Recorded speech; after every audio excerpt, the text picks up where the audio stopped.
One of the areas that we have seen that is so damaging has been the fact that we have seen the scourge, if you will, of drugs.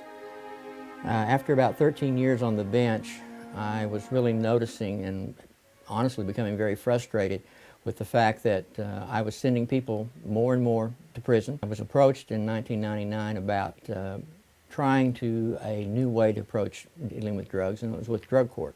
I quickly discovered that it was a unique opportunity for me to touch people's lives, and in touching them in a positive way, that we could see some changes done.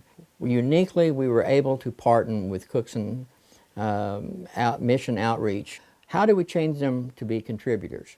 And that's where Cookson Hills has really made the difference. They have given us the opportunity of placing people with them, giving them the opportunity to work side by side by people who are willing to model good skills of a work ethic, but also doing it in a manner that is of a Christian background, so that there is a statement of faith being made, lived out before them. When you begin to look at the ones that have gone in and have actually stayed over a lengthy period of time, the amazing thing is not one of them has gone back into the drug addictive lifestyles.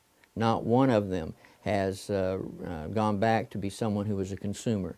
They have all remained in the community, being a contributor, giving back, making a difference. And that is exactly what you're doing by supporting Cookson Missions, is that you're allowing that mission to be able to give to these people. It takes the attention of between modeling a healthy lifestyle and loving them, and yet at the same time making them accountable for what they do.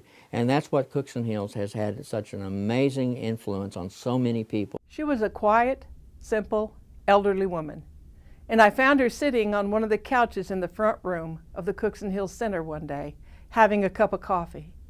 "Has anyone helped you?" I asked her. "Is there something I can do for you?" "No," she replied. "I just like to come here and sit sometimes. This place is so warm and clean. Everything is so nice and inviting. It makes me feel safe and welcome, like I'm worth something. Is it okay for me to just sit here a while?" Where do people go when their world comes crashing down around them? Where do people go when their homes are too cold or too hot? Where do they go when they can't meet their own needs, or when they don't feel safe? For hundreds of people in the Cherokee, Adair, and Sequoyah counties, they go to the Cookson Hills Center. This is where they come when they're hungry. This is where they come when they can't pay their light bills. This is where they come when they're in trouble or they need a job.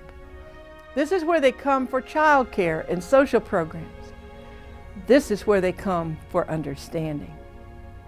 When people come to us for assistance, our goal is to be as inviting and welcoming as possible, and to make people feel like they are worth something. Our efforts would be greatly enhanced with the addition of a new ministry center. Presently, the main office building where we receive people is a post-World War II building with inferior wiring and a crumbling foundation. When I was in seminary, the single most distressing issue for me was thinking about going to the mission field and the thought of having to raise money. I went to my professor, Dr. J. Christy Wilson, and I shared my concern. His response was simple: never be ashamed to ask God's people for God's money to do God's work. I learned from that, and today I'm asking God's people to dig deep and give God's money so that we can continue to do God's work. Thank you.